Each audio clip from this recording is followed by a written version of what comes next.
제2강 본질 있는 그대로의 아이를 인정하는 법.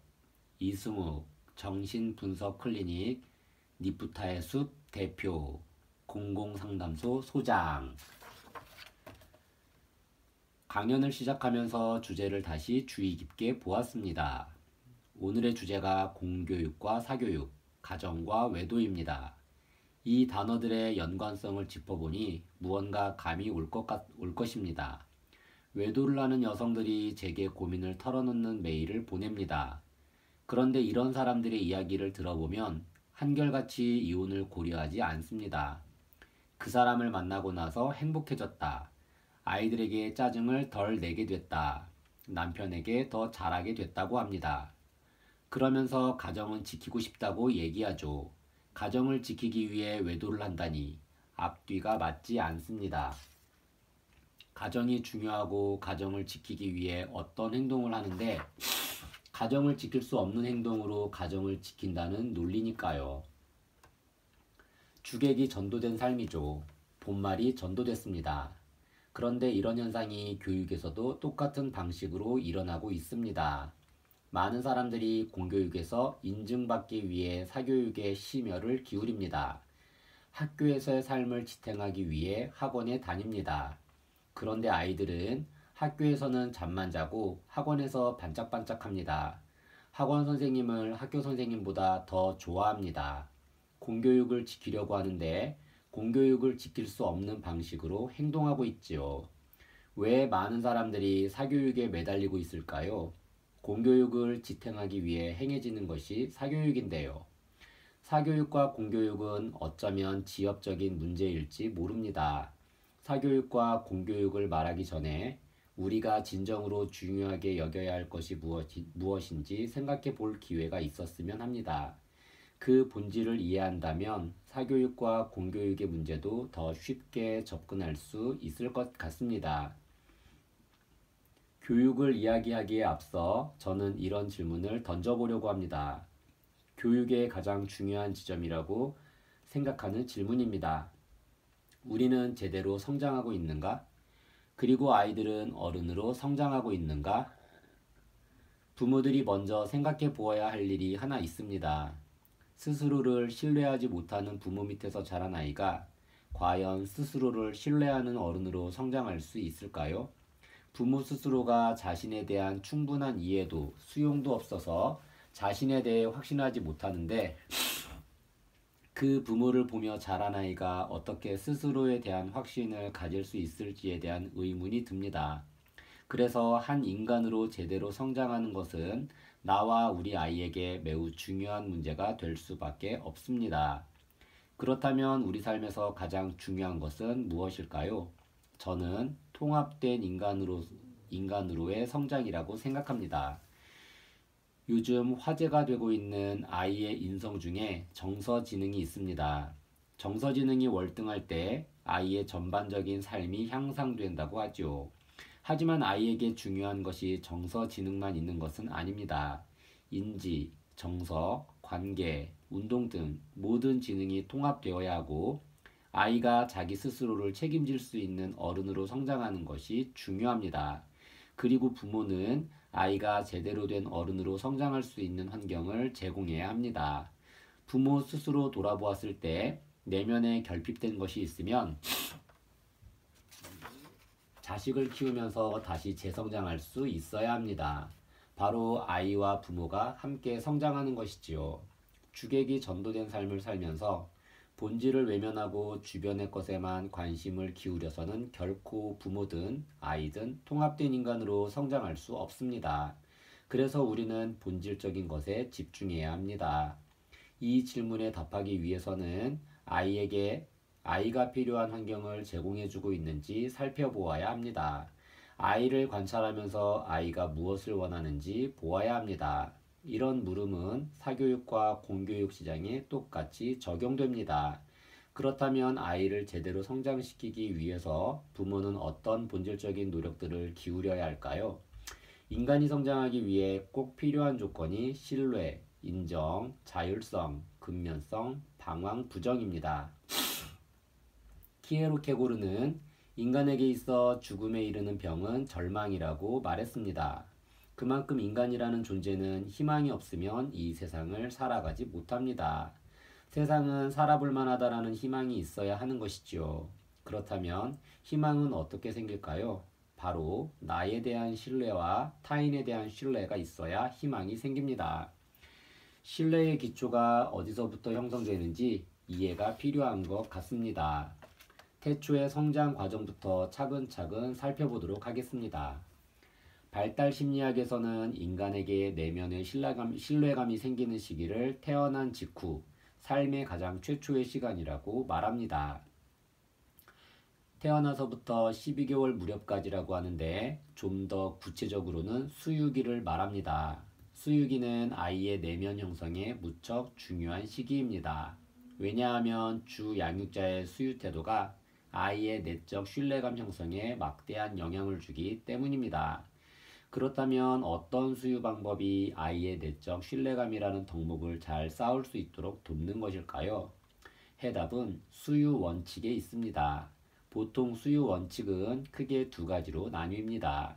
하나는 아이가 배고파 울 때마다 젖을 주는 것이고 또 하나는 시간 간격을 맞춰서 주는 방법입니다.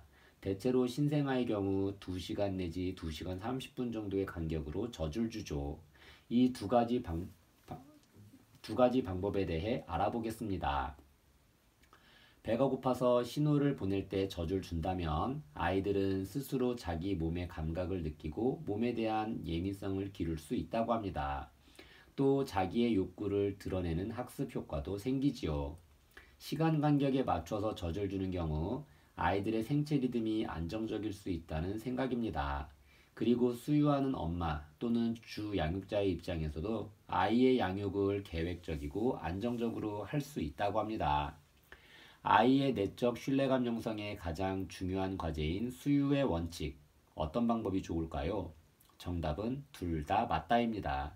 하지만 수유 방법은 중요하지 않습니다. 우리가 기억해야 할 것은 두 방법을 섞어서 수유하는 것이 최악의 수유 방법이라는 것입니다. 두 방법이 모두 괜찮다고 해서 두 방법을 함께 쓴다면 그 자체만으로 아이에게 가장 나쁜 수유 방법이라는 거지요. 왜 최악의 방법이라고 하는 걸까요? 우리가 어떤 관계에서 신뢰를 형성하기 위해서 가장 중요한 덕목은 일관성, 예측 가능성입니다. 거짓말하는 사람을 믿을 수 없는 이유는 예측 가능하지 않기 때문이죠. 수시로 마음이 변하는 사람을 신뢰하기란 너무 어렵죠. 그럼 어린아이의 입장으로 돌아가 볼까요? 수유는 아이의 생명을 유지하는 데 있어서 가장 중요한 행위입니다. 그래서 아이에게 수유 행위는 자신의 전 존재를 거는 목숨을 걸어서 획득해야 하는 것입니다. 그런 수유 행위가 이랬다 저랬다 일관성이 없다면 아이들이 이 세상을 신뢰할 수 있을까요? 이때 아이의 몸에 새겨진 불확실성과 불안함, 불신은 나중에 논리적으로 설득시킬 수 있는 문제가 아닙니다. 또 하나의 문제는 부모들이 아이를 키우면서 어떻게 젖을 주었는지 그 패턴을 기억하거나 자각하지 못한다는 것입니다. 친정어머니나 키워주신 분에게 물어보세요. 그분들이 정확하게 기억하시는지요? 아마 울면 물렸지라고 하실지 모르겠습니다. 바쁜 집안일도 해야 하고 어린 오빠나 언니가 있으면 그 아이들도 돌봐야 했을 테니 이를 제대로 인지하기 힘들 수도 있습니다. 그럼 여러분은 자녀에게 어떤 수유 패턴으로 젖을 주었는지 한번 생각해 보길 바랍니다. 어떤 방법이든 상관은 없지만 일관성 있게 아이의 몸이 예측 가능하게 젖을 물렸는지가 매우 중요합니다. 가능한 문제를 빨리 알고 교정하는 것이 두 번째로 좋은 치유법입니다. 아이와 부모의 관계에서 믿음과 신뢰는 너무나 중요합니다. 이때 수유는 아이의 인생에서 신뢰의 기초를 형성합니다. 아이가 성장하기 위해서 아이에게는 가장 안전하고 튼튼한 베이스 캠프가 있어야 되는데 그 베이스 캠프가 바로 신뢰입니다. 엄마들이 수유뿐만 아니라 모든 양육에서 적용하고 유념해야 될 부분이 예측 가능성과 일관성입니다. 그것이 삶 전체의 신뢰감을 형성하는 데 결정적인 역할을 합니다. 그럼 수유기를 지나 중요하게 기억해야 할 인간의 발달 과정을 알아보겠습니다. 빠르면 생후 8개월, 보통은 10에서 12개월 정도에 아이들은 엄마라는 최초의 단어를 사용하게 됩니다. 최초의 단어가 바로 최초의 인간을 지칭한다니 참 재미있습니다. 하이데거라는 아주 유명한 철학자가 이렇게 말했습니다. 언어는 존재의 집이다. 언어가 존재의 집이라면 아이가 쓴 최초의 언어인 엄마는 바로 아이 존재의 집인 셈입니다. 그 말은 아이가 아직 자기 자신만의 존재를 담을 언어, 즉 집이 없다는 뜻이기도 하고 엄마라는 타인을 통해서만 자신을 인지하고 획득한다는 말이기도 합니다. 우리는 왜 이렇게 부모의 인정을 갈구하게 되었을까요? 이건 우리 아이들에게도 가장 근원적인 관심사입니다. 너무나 당연하게 원했던 것이라 의심을 가지는 것 자체가 어색할 수 있습니다. 하지만 정신분석학에서는 인간의 무의식적 내면에 부모의 인정이 본능적으로 각인되며 삶 전체를 관통하는 중요한 요인으로 보고 있습니다. 알베르트 카뮈의 유작 중 최초의 인간이라는 소설이 있습니다. 최초의 인간이라는 말이 눈을 끕니다. 인류 역사에서 최초의 인간을 밝혀내는 것은 불가능하겠지만 우리 인생에서 최초의 인간을 밝혀내는 건 가능합니다. 그렇다면 우리의 인생에서 최초의 인간은 누구일까요?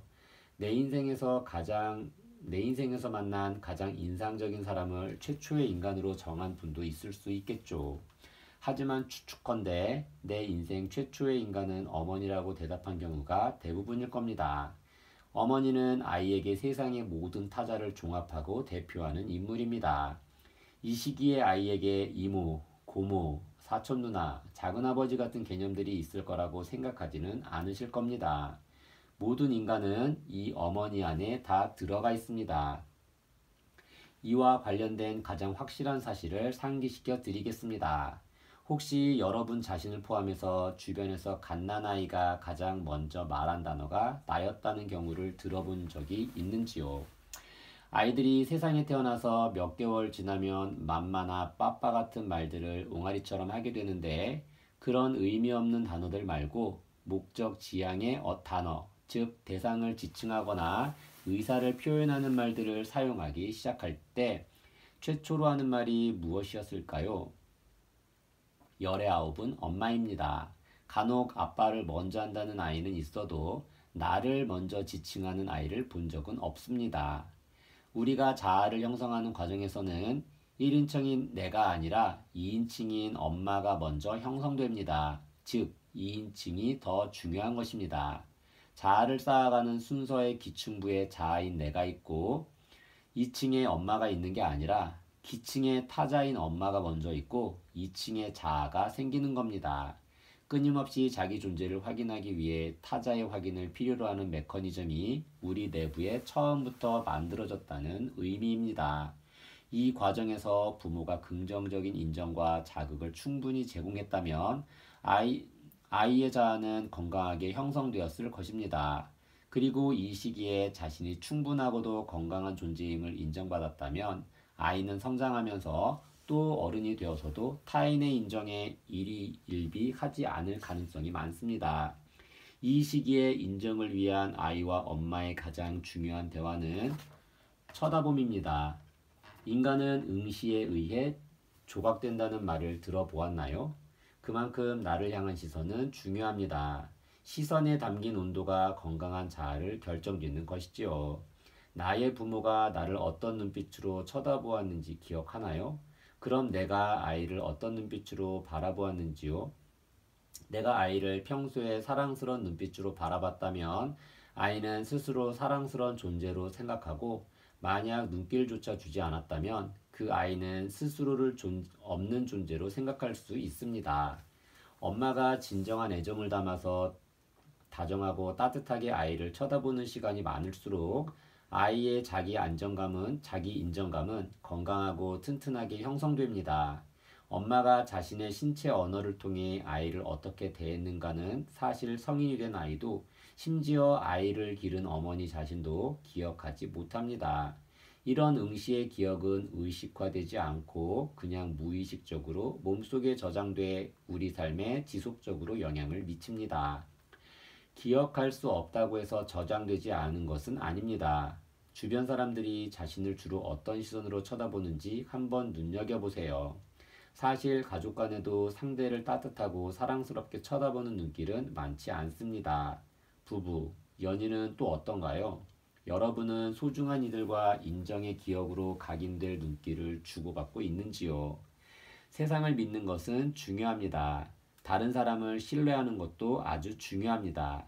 하지만 자기 자신을 믿는 것이야말로 가장 중요합니다. 세상이나 타인을 신뢰한다는 것은 자기 자신에 대한 신뢰를 가지지 못하면 불가능한 일입니다. 모든 신뢰의 출발은 자기 자신으로부터 시작되기 때문입니다. 우리는 사람과 관계를 맺을 때 저 사람은 믿을 수 있을까? 라는 생각을 할 때가 종종 있습니다. 거래 관계뿐만 아니라 이웃 사람, 친구, 심지어 가족 관계에서도 이런 의심을 할 때가 있습니다. 이렇게 우리 대부분은 다른 사람을 믿을 수 있을지 고민할 때가 있습니다. 그렇다면 다른 사람에게 나는 믿을 수 있는 사람인지를 고민해 본 적이 있나요? 나는 다른 사람에게 신뢰감을 주는 사람이라고 자신할 수 있는 사람은 얼마나 될까요? 관계에서 신뢰는 너무나 중요합니다.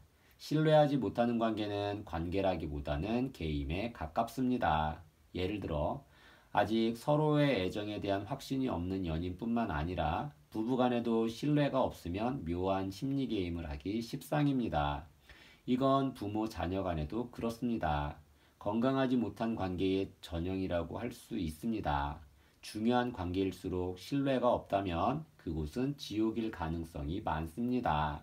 사람들의 모둠살이에서 신뢰는 관계의 기본입니다. 신뢰는 관계의 근본입니다. 그렇다면 관계는 어떻게 신뢰를 기반으로 형성될 수 있을까요? 앞에서 이야기한 대로 나 자신이 먼저 신뢰감을 주는 사람이어야 합니다. 신뢰감을 주는 사람은 자기 스스로를 신뢰하는 사람입니다. 이것은 관계를 맺는 것뿐만 아니라 자신의 인생을 개척해 나가는데 치명적으로 중요한 내적 가치입니다. 그렇다면 또 의문은 생겨납니다. 어떻게 내 아이가 스스로를 신뢰하는 사람이 될 수 있도록 키울 것인가? 그래서 저는 아이를 키우는 과정이 바로 부모 자신이 새롭게 성장하는 과정이 되어야 한다고 생각합니다. 양육 기술과 육아 상식을 많이 안다고 해서 아이를 잘 키우는 것은 아닙니다. 아이는 아무런 편견이 없는 존재이기 때문에 다른 사람의 반응을 가장 민감하게 느끼는 존재이기도 합니다. 부모의 불안과 분노와 두려움을 가장 잘 느끼는 존재가 바로 여러분의 아이입니다. 그러니 부모가 먼저 자신의 내면이 성장하는 경험을 하면서 아이와 함께 성장해야 합니다. 그럼 신뢰와 인정 이후에 아이는 어떤 과정을 거치게 될까요? 바로 자율성의 확립입니다. 신뢰와 인정을 바탕으로 아이들은 다음 발달 단계로 자율성을 획득하려고 합니다. 아이가 만 1살 정도가 되면 직립보행을 합니다. 아이들은 직립보행을 하면서 활동이 자유로워집니다. 자기 의지대로 원하는 곳을 갈 수 있으니까요. 인간의 원형은 먹이 탐색입니다. 직립보행을 하고 혼자 걸어 다닐 수 있으면서부터 먹이를 구합니다.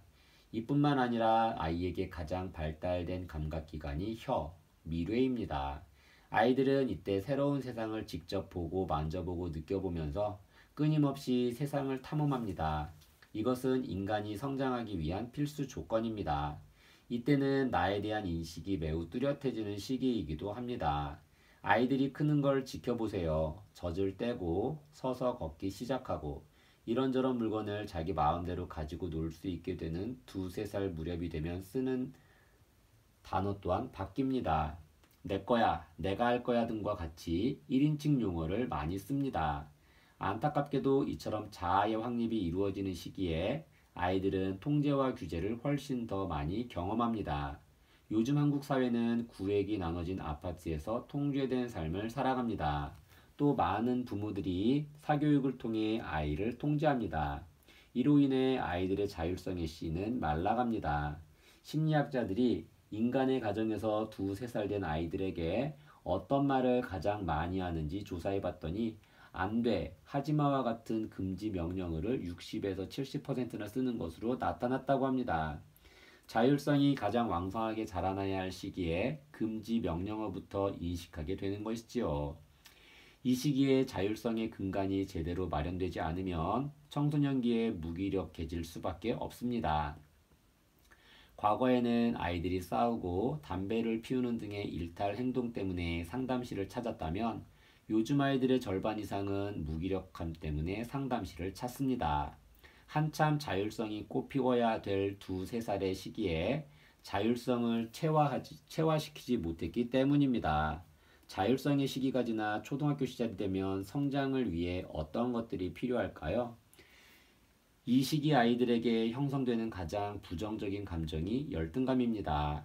열등감은 부정적 감정 중에서 사회적 자아로서 가장 중요한 감정입니다. 발달 심리학에서 열등감의 반대말은 바로 근면성입니다.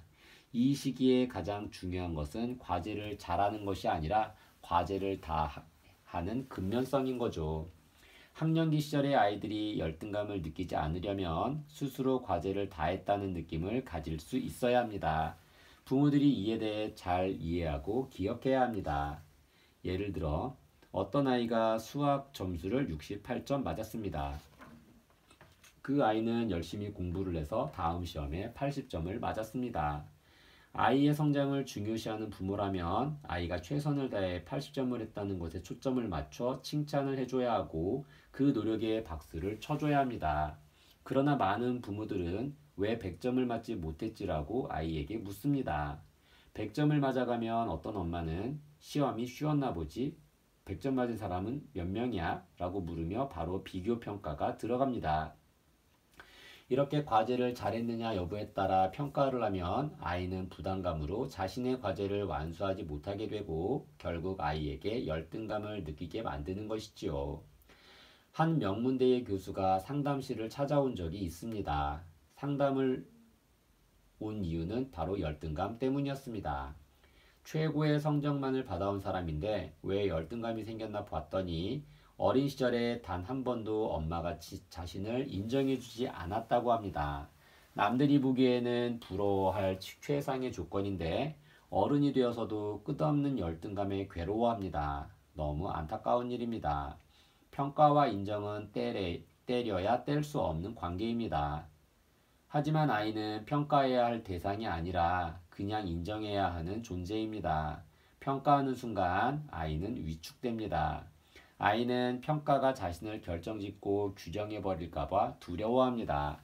아이들에게 가장 중요한 것은 잘했냐가 아니라 다 했냐입니다. 잘했냐는 것에만 초점을 맞추지 말고 다 한 것을 칭찬해 주어야 합니다.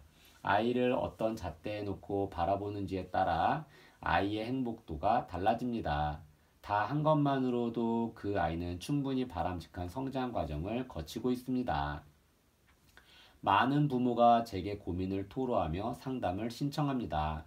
특히나 중학교에 다니는 아이의 급격한 변화를 못 견뎌하는 부모가 많습니다. 하지만 너무 걱정하지 마십시오. 아이들이 제대로 된 어른으로 성장하려면 방황의 시기, 부모를 부정하는 시기가 필요합니다. 중학교 2학년 정도가 되면 아이들은 자신만의 세계를 만들어갑니다. 한마디로 애벌레에서 성충으로 변하는 사회적인 신생아가 되는 시기입니다. 부모에게 반항도 하고 자기가 하고 싶은 것을 해보고 싶어 합니다. 그러나 많은 부모들은 이 시기를 잘 견디지 못하고 당황스러워합니다. 또 부모의 뜻대로 아이를 이끌어가려 하지요. 아이들과의 관계는 파탄이 나도 공부는 잘해야 한다고 생각하는 부모들이 있습니다. 그런데 다시 생각해보면 성적이나 평가 때문에 부모가 아이를 있는 그대로 기꺼이 받아들이지 못합니다. 성적이나 평가를 버리고 부모들은 아이와의 관계를 그냥 기꺼이 즐기고 아이들에게 언제라도 돌아와 쉴 수 있는 베이스 캠프가 되어줘야 합니다. 무엇보다 부모가 행복해야 아이들도 행복합니다. 누군가의 아들, 딸, 부모, 배우자로서의 나가 아닌 개인으로서의 나의 삶을 꿈꿔야 하는 이유가 여기 있습니다. 아이들에게 부모의 대리인으로서의 삶을 강요하지 마세요. 아이의 성장을 자신의 성장으로 대체하려는 부모들이 지금 대한민국에 너무나 많습니다. 아이가 가장 행복할 때가 언제일까요? 엄마는 너를 사랑해 라고 말할 때가 아니라 엄마가 참 행복해 라고 말할 때라고 합니다. 내 옆에 있는 존재인 아이와 마음껏 즐길 수 없고 다른 것에서 즐거움을 찾고자 한다면 저는 그것이 외도라고 생각합니다. 주객이 전도된 삶, 본질을 죽인 삶이라고 생각합니다. 우리 아이를 그냥 있는 그대로 받아들이고 즐기세요. 공교육과 사교육도 같은 관점입니다. 본질에 충실할 때 그 눈이 밝아집니다. 또한 타인의 눈을 의식해서 남들처럼 삶에 너무 얽매이지 마세요. 정형화된 삶은 정답이 아닙니다. 남들 눈에 갖춰야 하는 명문대, 대기업, 중형급 차, 40평대 아파트가 행복의 본질이 아닙니다. 프랑스 68 혁명 때 라캉은 불가능한 것을 상상하자라는 구호를 내걸었습니다. 지금 우리에게 필요한 것도 불가능한 세상을 꿈꾸고 그런 세상을 가능하게 하는 일이라고 생각합니다. 우리 아이들이 살아갈 세상을 함부로 재단하지 말았으면 합니다. 본질적인 질문을 던져보기 바랍니다. 내가 원하는 세상에서 나는 어떤 사람으로 살 것인가에 대해서 진심으로 자문해 보세요. 그리고 자녀에게 어떤 삶을 물려주고 싶은지 본인이 가고 싶은 방향으로 그 삶을 닮아갔으면 좋겠습니다. 아이를 평가하지 말고 있는 그대로 즐기고 기꺼워하시기를, 본질 그 자체를 추구하는 삶을 사시기를 바랍니다.